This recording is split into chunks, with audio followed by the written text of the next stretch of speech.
Oh, the land of the free and the home of the brave.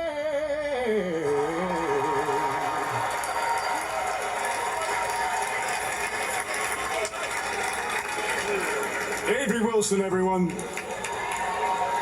And right now, we can once again give a warm welcome to our Mayor of New York.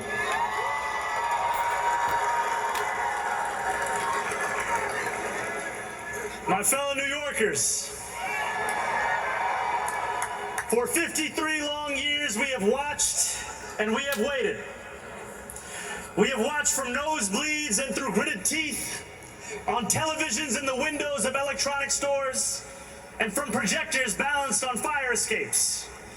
We have watched alone in our apartments with our heads in our hands, shoulder to shoulder at bars where the signal flickers, alongside friends and family who we wish more than anything could be here today, sharing this moment. For 53 long years, we have watched the Knicks and we have waited. We waited as the memory of Willis Reed winning the championship on one leg grew fainter and fainter. We waited as Clyde came up clutch again and again. As John Starks dunked on Jordan and Patrick Ewing dunked on the Pacers. As Bernard King scored 60. As Charles Oakley pulled every rebound within reach. As Spike got in Reggie Miller's face. As Allen Houston put up a shot against Miami that hung in the air for an eternity. As Larry Johnson gave us the four-point play heard around New York. As Starbury traded threes with Kobe and then sold sneakers every kid could afford. As Nate Robinson stuffed Yao Ming. As the city came alive watching Linsanity. And as Melo lived every Brooklyn dreams when he came home and made MSG feel like the center of the universe once again. We waited without ever knowing if this day would come, and we waited because we knew deep down in our sick, suffering hearts that it would. New York City, this team has done it. The New York Knicks are NBA champions.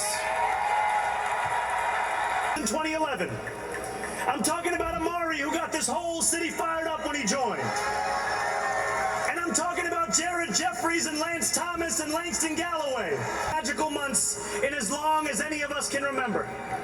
Over these past two, by a moment of tragedy or adversity, what a gift it is to be brought together by pure, unfiltered joy. For as long as we live, we will remember this feeling of a city together, a city alive, a city overcome by happiness. But let's not pretend that this was inevitable. If you will allow me, I want to travel back in time 8 days. Game 4. 9 minutes and 33 seconds left in the fourth. They give the Spurs a 99.6% chance of winning the game. Said was too small. Proves that it is in that 0.4% that OG Anunoby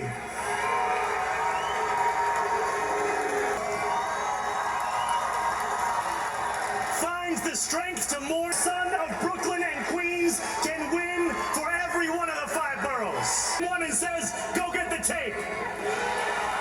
It's in that 0.4% that Josh Hart gets rebounds that break teams, that McCall Bridges proves he was worth every single draft pick,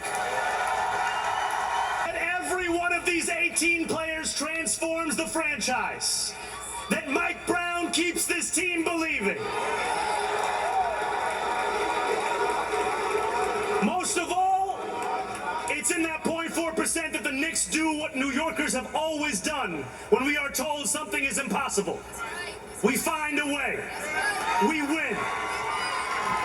Standing here before what feels like the entire city, they're not thinking about. I'm gonna tell you.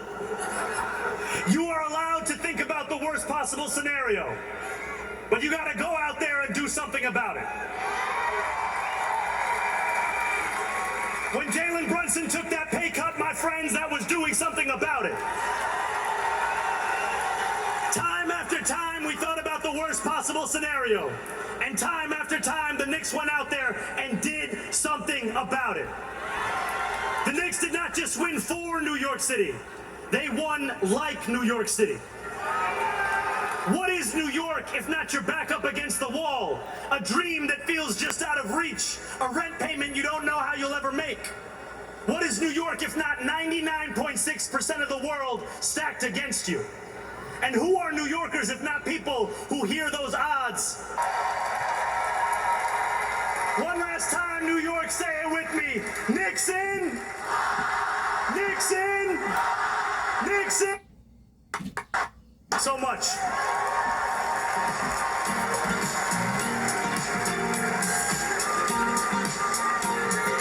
Thank you, Mayor. Now let's